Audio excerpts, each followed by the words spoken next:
Ada lối để có sinh ngoài gió cơn lùng Chùa theo ta thấy là khi nhớ rất nào xuống Ada lối để có sinh ngoài gió cơn lùng Chùa theo ta thấy là khi nhớ rất nào xuống Nhà đô hoa kut katang ng tangri Kapela sa konsekan rali Ay labo kapang yayi daw ng ranta Ika na bot, ika nalagyan, do'y lang lunga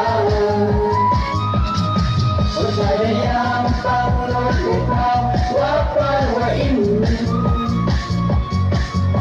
Idong kang raya John, wacay watin Naluwat kong kayang isa, yang kay lupa Nagkakadong pero kay wajit, iwat ka ba Kanajayan daw, chitang log-inay Kahukum kang radwang yade miyasam Lepawain, lepawapa, kaluka na ba? Ay sa kahapong siyong tupin na rutsang lisan Lepawain, lepawapa, kaluka na ba? Ay sa kahapong siyong tupin na rutsang lisan Meron tawag ito liwan Ya kasih sini, ya udah nak kaji cincin, kau wajib kami. Sasaran ibadah yo, berpalu, hari kita penduli, usulang. Dari bawah yang ni, bukan rana kerku, yang indahnya. Hingga jatuh Sasaran ibadah yang terpalu Hari kita penduli usung daun Dari barosan yang ni Bukan rana berkum Yang indahnya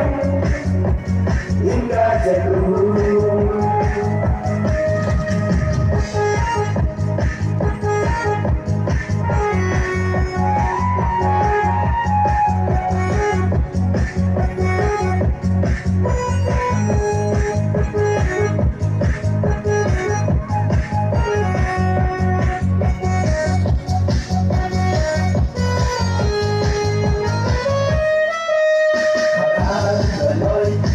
Xin ngoài gió cơn lùng Nhờ theo thật tình Nhờ khi nháo thật nhau xuống Ở đời lối Đừng bao xin ngoài gió cơn lùng Nhờ theo thật tình Nhờ khi nháo thật nhau xuống Nhờ đô quá kut katang no tangri Còn thế đã xa khỏi suốt khăn rangi Ayah berkepang kiai dalam rentang Ikan berikut lembiang letang dengar Berjaya yang panut lepau wapar wain Tempat hidung ternak ngejauh wacai watin Lalu muda yang keisar yang kelupa Berbeda dong berkai wajib iwat hawa Nasaya tinggal cita luk ini Dan hukum kembali wangya dewi syam Lepawa ini lepawa pa Dabuka dabang Macam hukum siapa bukan ratu licar Lepawa ini lepawa pa Dabuka dabang Macam hukum siapa bukan ratu licar Dengan tahu itu liwan ya kasih sini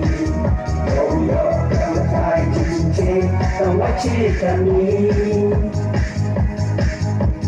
yang sarang jiwa daya